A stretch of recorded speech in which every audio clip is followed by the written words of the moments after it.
आज हम दिखाने जा रहे हैं आपको एक म्यूज़ियम जो कि डेंटल मटेरियल का म्यूज़ियम है और जिसमें काफ़ी ज़्यादा चीज़ें पड़ी हुई हैं, जिसमें आपको काफ़ी ज़्यादा नॉलेज मिल सकता है। तो अस्सलाम वालेकुम, मेरा नाम है मोहम्मद नजमुल हसन और आपको एक नए व्लॉग में खुशामदीद करता हूँ। तो आज हमारा सबसे ख़ास जो डेंटल मटेरियल डिपार्टमेंट है, जो हमारा भी डिपार्टमेंट है, तो असल में उसका हम आपको दिखा रहे हैं। तो ये आज आपको हम दिखाते हैं स्टार्ट में हमारे पास होते हैं ये 4 सीमेंट्स। तो ये जी हमारे ये 4 सीमेंट्स हैं। 4 में हमारे पास आ जाते हैं और 5वां ये अमलगम है। तो फर्स्ट सीमेंट हमारा most important zinc phosphate cement होता है, जिसमें एक होता है लिक्विड और एक होता है पाउडर। ज़्यादातर यही होगा, आपको सीमेंट्स में यही मिलेगा। और एक स्कूप होता है विद गाइड होती है। तो सीमेंट्स यूज़ वैसे कहाँ पे होती हैं? सीमेंट्स फिलिंग में यूज़ होती हैं, रेस्टोरेशन को फिक्स करने के लिए यूज़ होती हैं, या सीमेंटेशन ऑफ टूथ करने के लिए यूज़ होते हैं। तो जिंक फॉस्फेट सीमेंट जो कि मोस्ट इंपॉर्टेंट कन्वेंशनली ल्यूटिंग सीमेंट है, कन्वेंशनली तौर पे काफ़ी टाइम से यूज़ हो रहा है। और इसमें मेन इंग्रेडिएंट इसमें जिंक फॉस्फेट मेन इंग्रेडिएंट है, ठीक है। तो उसमें हमारे पास हम इसकी मिक्सिंग करते हैं। सबसे पहले वो किस तरह करते हैं कि उसमें क्या क्या रेशो होती है। सबसे पहली बात, रेशो क्या होती है? इसकी रेशो 2:1 होती है। तो आप 2 हिस्से पाउडर और 1 पार्ट लिक्विड। तो आपने इसको मैनिपुलेट करना किस तरह है? इसको आपने एक स्कूप आपने ले लिया और आपने एक जो स्कूप है वो उसके उसमें 2 हिस्से पाउडर आता है और एक ड्रॉप लिक्विड, मतलब 2:1 रेशो होगी। इस तरह कि अगर स्कूप के हिसाब से करेंगे तो हाफ स्कूप हमारा लिक्विड आएगा और पाउडर 1 स्कूप आएगा। तो 2:1 रेशो होगी हमारी। उसके बाद जी हमारा जिंक फॉस्फेट जो है ये सीमेंटेशन ऑफ क्राउन्स की यूज़ करने के लिए यूज़ होता है। क्राउन्स को आप सीमेंट कर सकते हो इसके साथ ल्यूटिंग तौर पर। कन्वेंशनली ल्यूटिंग जहाँ पे भी सीमेंट यूज़ होगा वहाँ पे आप क्राउन की फिक्सेशन कर सकते हो। तो इसमें आप एक स्लैब लेते हो, लार्ज सरफेस एरिया पे आपको इसको मिक्स करना होता है। बाकी सबको आप पेपर पैड पे भी मिक्स कर सकते हो, क्योंकि इसमें केमिकल्स ऐसी होती हैं कि वो अपग्रेड करती हैं बाकी केमिकल्स में। बाकी जो हमारे पास हैं ये केमिकल्स, इनमें ऐसा केमिकल होता है कि वो अपग्रेड करती हैं आपका मेटल का सीमेंट स्पैचुला। तो इस वजह से हम प्लास्टिक स्पैचुला यूज़ करते हैं और इसमें हम स्पेशली ग्लास आइनोमर रेस्टोरेटिव में, जो कि सेकंड वाला है। तो इसके अलावा इसमें हम पेपर पैड यूज़ करते हैं ताकि हमारी ग्लास स्लैब की सरफेस अपग्रेड ना हो। लेकिन हमें सिंक फॉस्फेट में तो ग्लास स्लैब चाहिए ही चाहिए, क्योंकि ये हमें लार्ज सरफेस एरिया चाहिए होता है। तो पेपर पैड पे ज़रा मुश्किल हो जाता है, तो इस वजह से ग्लास स्लैब हम यूज़ करते हैं। फिर हम फ्रोज़न स्लैब मेथड भी यूज़ करते हैं, जिसमें हम स्लैब को फ्रीज़ कर लेते हैं 17 सेल्सियस पे। तो उसमें भी हमें ग्लास स्लैब चाहिए। तो उसके अलावा हम फिर इसके साथ सीमेंट स्पैचुला भी यूज़ करती हैं। उसमें हम क्या करती हैं, जब हमने रेशो 2:1 ले ली, 2 हिस्से पाउडर के 1 हिस्सा लिक्विड का, तो हमने उसको 6 कंपार्टमेंट्स में डिवाइड कर लेना है, 6 to 8, ताकि हमारी अच्छी तरीके से मिक्सिंग हो जाए लिक्विड के अंदर, अच्छे तरीके से हमारा पाउडर मिक्स हो जाए और कोई भी इंग्रेडिएंट हमारी मिक्सिंग कहीं गलत ना हो जाए। उससे क्या होता है कि बबल्स आ जाती हैं, एयर बबल्स आ जाते हैं और हमारी फीलिंग या हमारी रेस्टोरेशन लूज़ होने का ख़दशा होता है। तो इस वजह से हम इसके 8 कंपार्टमेंट्स करके इसको मिक्स करते हैं विद सीमेंट स्पैचुला। तो एक एक कंपार्टमेंट को हम अच्छे तरीके से 5 to 10 सेकेंड तक मिक्स करेंगे और नेक्स्ट को हम मूव करते इंक्रीमेंट्स को मूव करके लिक्विड के अंदर हम इसको डिज़ोल्व करवाएंगे। तो जिंक फॉस्फेट सीमेंट को हमने जब मिक्स कर लेना तो ग्लासी सरफेस, इसकी ग्लासी अपीयरेंस आ जाती है। अगर ग्लासी अपीयरेंस नहीं आ रही तो आपका मटेरियल वेस्ट है। ग्लासी सरफेस आने का मतलब ये होता है ग्लॉसी, मतलब ये शाइनी सी होती है और जब आप उसको हल्का सा टच करके स्पैचुला को उठाओगे तो वो एक स्ट्रिंग्स प्रोड्यूस करेगा। तो सेम मिक्सिंग बाकियों में भी है। ये ग्लास आइनोमर रेस्टोरेटिव है सेकंड वाला, जो कि दांतों को रिस्टोर करने के लिए, दांतों की फिलिंग करने के लिए, दांत को अपना स्ट्रक्चर बढ़ाने के लिए यूज़ होता है। फिर हमारे पास ग्लास आइनोमर ल्यूटिंग है। सेम जिंक फॉस्फेट ल्यूटिंग वाली सिस्टम है, लेकिन जिंक फॉस्फेट ल्यूटिंग जो है ये एज अ बेस और लाइनर भी यूज़ होता है। तो जो ग्लास आइनोमर रेस्टोरेटिव है, ल्यूटिंग है, जो ये ल्यूटिंग भी है। बीच वाला बस रेस्टोरेटिव है, दांतों को रिस्टोर करने के लिए। ये दोनों एज अ ल्यूटिंग यूज़ होते हैं। तो इसका भी पर्पस प्रोसेसेस को लगाना है, लेकिन जो ज़्यादा अच्छा जिंक फॉस्फेट है क्योंकि बेस और लाइनिंग और थर्मल शॉक अब्जॉर्बेंट है, कि मतलब आप गर्म कुछ खाते हैं तो आपको ठंडा गर्म नहीं लग सकता। तो इस वजह से भी ये अच्छे सीमेंट है, लेकिन आपको सिचुएशन के हिसाब से सीमेंट को यूज़ करना होता है। नेक्स्ट हमारे पास आ जाता है zinc oxide eugenol. Zinc oxide eugenol multipurpose temporary cement है। आप इसके साथ टेम्परेरी फिलिंग कर सकते हो, आप इसके साथ बेस और लाइनर दे सकते हो, आप इसके ताकि आप जो कोई भी ये सीमेंट यूज़ कर रहे हो अगर आपके पल्प को ये अफेक्ट ना करे, आप इस वजह से इसकी एक लेयर लाइनर के तौर पे लेयर बना सकते हो। तो ये हमारा जिंक, और इसके साथ आप ड्रेसिंग वगैरह भी कर सकते हो। तो अगर आपकी कोई हो गई है, आपका कोई एक्सट्रैक्शन हुई है, उसमें आप थोड़ा थिनर सा मिक्स करके उसको ऐसा ड्रेसिंग भी आप यूज़ कर सकते हो।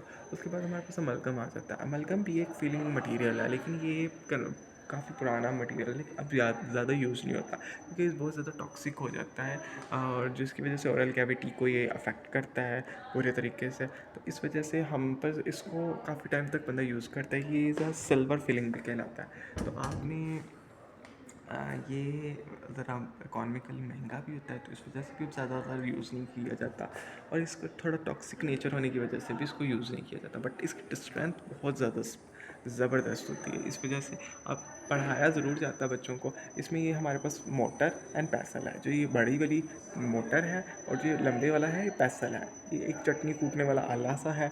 इसके अंदर आप एक एक स्कूप इसकी रेशो 1:1 है। जितना आपने पाउडर लेना है उतना ही आपने लिक्विड लेना है।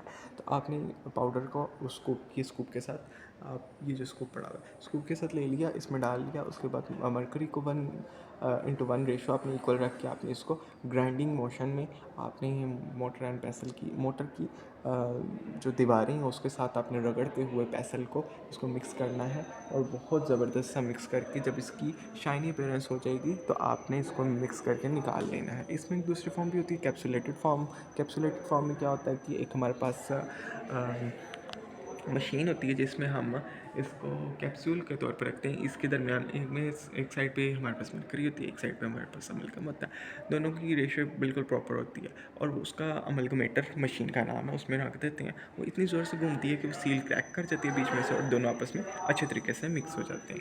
फिर हमारे पास एक और आ जाता है मटीरियल, फिलिंग मटीरियल है, जो कि वो हमारे पास है जी कंपोजिट किट। ये हमारी जीआईसी की मॉडरेट फॉर्म है, और कॉम्पोमर से होता हुआ ये कॉम्पोजिट पे आ गया है, और जीआईसी ग्लास आइनोमर रेस्टोरेटिव से ये हमारा कॉम्पोजिट आ गया। कॉम्पोजिट पे हमने क्या करना है जी, कॉम्पोजिट में हमारे पास ये जो ये बनी हुई हैं ये स्ट्रेंजेस, ये डिफरेंट टाइप्स ऑफ कॉम्पोजिट्स हैं, कि मतलब डिफरेंट शेड्स हैं। नीचे हमारे पास शेड गाइड है। शेड गाइड में जी शेड गाइड आपको बताती है कि आपको कौन सा शेड सेलेक्ट करना है, या आप दांतों पेशेंट के दांतों के साथ रख के देख सकते हो। फिर हमारी ये स्टार्ट प्रोसीजर आ जाती है। ये हमारे पास एजेंट है, इसमें 37% फॉस्फेरिक एसिड होता है, और ये दांतों को हम इसके लिए यूज़ करते हैं दांत पे फिलिंग करने से पहले, कि आपकी माइक्रो स्क्रैचेस प्रोड्यूस करते हैं।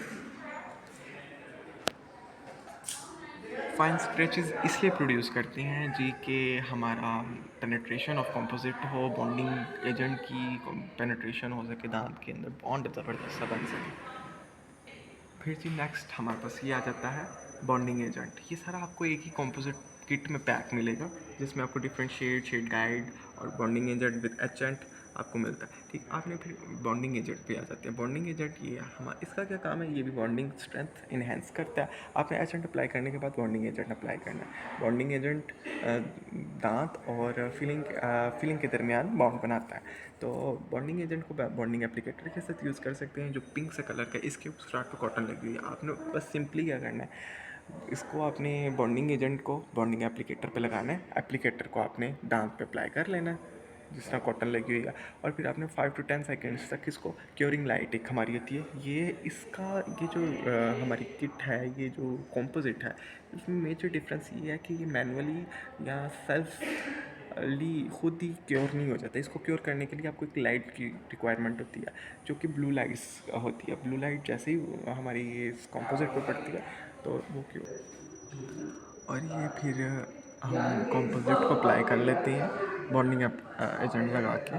तो ये लाइट क्योर के ज़रिए क्योर होता है कंपोजिट। फिर हम उसको हमने पहले बॉन्डिंग एजेंट को क्योर कर लेना 5 टू 10 सेकंड तक ब्लू लाइट में। और फिर हमारी जो कंपोजिट की किट का हमने जो शेड सेलेक्ट किया, हमने उसको ओपन करके हमने ये एक जेली लाइक स्ट्रक्चर होता है, तो जेल लाइक, तो आपने इसको ना अप्लाई कर, जेल से थोड़ा विस्कस होता है, मतलब कि थोड़ा सा हार्ड होता है। फिर आपने इसको कंडेंसर के साथ कंडेंस कर लेना, मतलब स्प्रेड कर लेना होता है अच्छे तरीके से दान में, ताकि कोई एयर ट्रैप ना कर जाए। और आपने इसको एक लेयर लगा लेनी होती है। अगर बहुत ज़्यादा डीप में है आपकी कैविटी, तो आप पहले एक लेयर लगाओ, उसको क्योर कर लो ब्लू लाइट क्योरिंग लाइट से।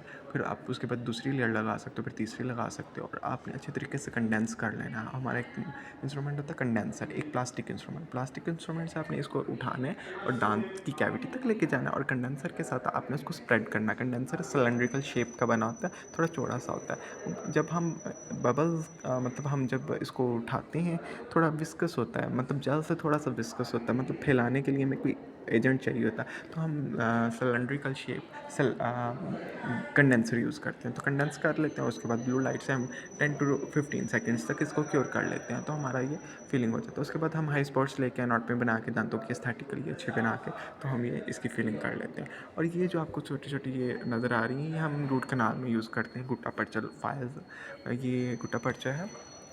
तो इसको आप जब पल्प आप क्लियर कर लेते हो रूट कनाल में, मतलब आप उसकी सारी कनाल्स वगैरह को साफ़ कर लेते हो, उसमें कोई सेंसिटिविटी नहीं रहती, तो हम एज अ फिलर मटेरियल इसको यूज़ कर देते हैं, जो कि हम सीलर मटेरियल के साथ इसको पैक कर देते हैं। तो ये हमारा था सीमेंट्स। तो उम्मीद करता हूँ आपको हमारी लाइट क्योर और मैनुअली रेस्टोरेटिव मटेरियल जो हमारा है, GIC restorative, glass animals restorative, और ल्यूटिंग सीमर्स, GIC ल्यूटिंग भी है और जिंक फॉस्फेट भी है, और फिर हमारा जिंक ऑक्साइड, यूजिनॉल और अमलगम, सब आपको समझ आ गया होगा। लेकिन ये लास्ट पे बस बटर आपको समझाना है। ये बटर, हमारे पास बटर की ट्यूब पड़ी है, कि ये आप अप्लाई कर देते हो दांत की जब फीलिंग हो जाती है, ताकि कोई भी आपके मुंह में अगर कोई ज़र्रा या कोई इम्प्योरिटी है, तो वो दांत की फीलिंग के साथ ना चिपके और आपका दांत की फीलिंग ख़राब ना हो, और माइक्रो लीकेज भी ना हो, ताकि आपकी ओरल माइक्रोज़ा में जो आपका स्प्लिट है, वो आप टूथ की फीलिंग के साथ अटैचमेंट ना हो, और एक एंटी वाटर प्रूफ लेयर बना देता है बट। तो उम्मीद करता हूँ आपको आज का ब्लॉग बहुत अच्छा लगा होगा, और आगे भी आपको मटेरियल्स का हम बताते रहेंगे, थोड़ा थोड़ा नॉलेज भी आता रहेगा। और जिन लोगों ने डेंटिस्ट्री के अलावा भी हैं, वो भी डेंटिस्ट के पास जा सकते हैं। तो इन चीज़ों का समहाउ थोड़ा नॉलेज तो होना चाहिए हर इंसान को। और प्लीज़ मेरे चैनल को सब्सक्राइब, लाइक एंड शेयर ज़रूर कीजिएगा। ये आपकी तरफ से एक हौसला अफजाई होती है। तो थैंक यू सो मच, अपना ख्याल रखिएगा।